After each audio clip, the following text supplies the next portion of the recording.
We'll share one more story Okay, yeah, that's cool. about RA finds. Sure. This is one of my favorite. Yeah. Do we want to do the iced tea one? Yeah. Okay. All right. So at Ollie's, one of my favorite places to go for RA. Walking around the store, couldn't find anything.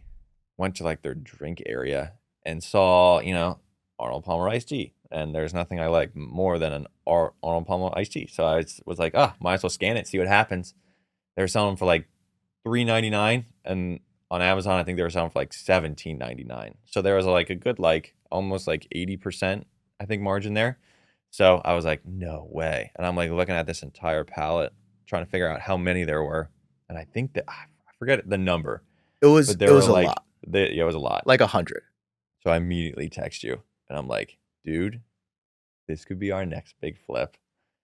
And that's how I found the product. And then you ended up going. I had to go to clinical, so you ended up going to Ollie's like the next day, The right? next day, Yeah. yeah. So for context, with whether you're doing FBA and you're shipping into Amazon, or if you're doing FBM, which stands for fulfilled by a merchant, and shipping the product directly to the customer, part of the cost that you have to factor in is shipping. Yeah. Drinks are heavy and shipping is more expensive. Yeah. So we knew we would have to do these FBA, but there are two kinds of shipping. It's like SPD, which is small parcel, which is essentially like anytime you're shipping a box or an envelope through the post office or through UPS, and then there are pallets when you're shipping via truck. And so we knew because these were so heavy, we would have to do a pallet. However, we'd never done a pallet before, so just Never done a pallet. keep that in mind. But yeah, so Josh texts me, and at this time, I'm still working a full-time job as well. And he's like, dude, I think this is gonna be our next flip. And I run the numbers, I calculate like what I think shipping's gonna be on my little spreadsheet, and I'm like, we could make like 50% to 75% ROI on these. I'm like, we just have to do it. We can't say no. Yeah. We're gonna figure it out. So the next day, I go to Ollie's. Now this is where the disaster starts. Everything just starts to fall apart.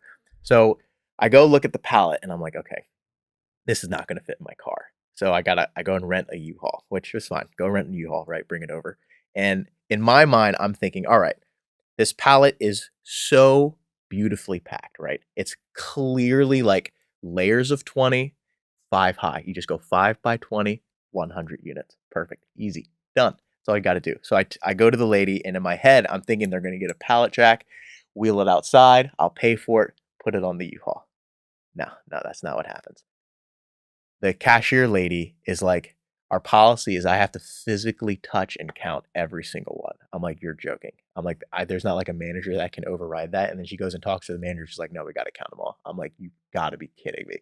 So So, wild. so we unload every single one off of the pallet in the store to check out. That's the first time I move all of them. And then we have like 20 shopping carts just full of iced tea. Second time I move them, then we got to take them all outside, put them onto the U-Haul. That's the second time. Third time, then we got to bring them to your mom's house, which Yeah. is where we're prepping them out of the garage, out of the U-Haul onto tables.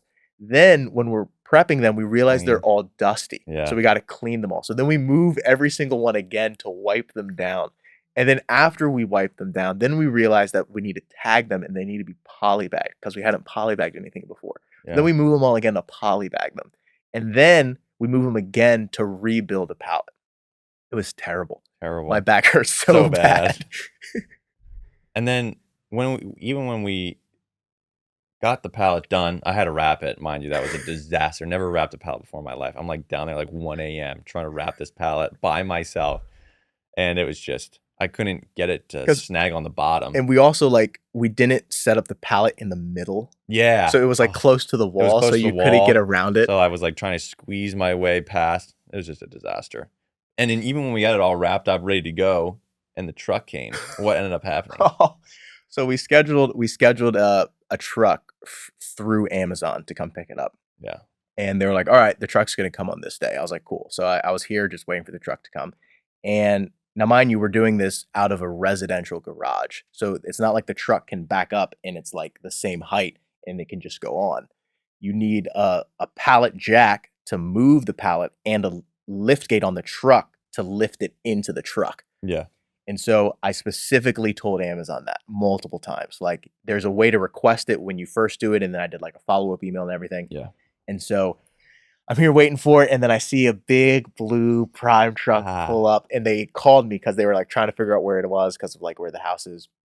And so then he finally like pulled in, and as he pulled in, I'm like, "There's no lift gate." I'm like, "Oh no!" And then so I go up to the guy and tell him, and I'm like, "I'm not moving this pallet again. Like, I'm not breaking it down and putting it back on the truck." And he was like, "Yeah, we're not doing that."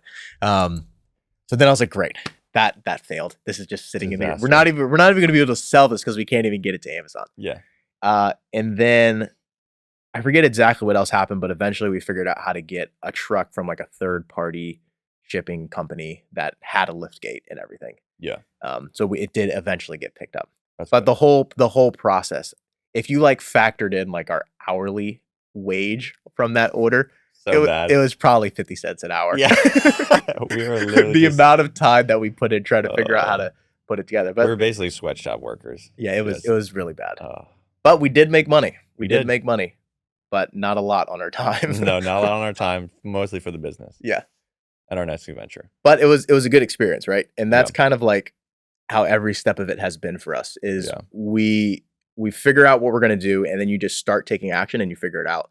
And the first time you do it, it's going to be terrible. So bad. You're going to feel like you're wasting your time. But once you figure out the process once, then the next time you do it and the next time you do it, it's clockwork. Yeah, it makes it so much easier. Yeah. So for sure. it's kind of like it's the ignorance tax that you Yeah. got to pay. I know. You just don't know what you don't know, and then every step of the way you And discover you quickly realize you don't know a lot of things. Yep, and you Yeah. quickly realize there's so many things that you don't know, and you just So have to many keep things. pushing through until Absolutely. you know as much as you can.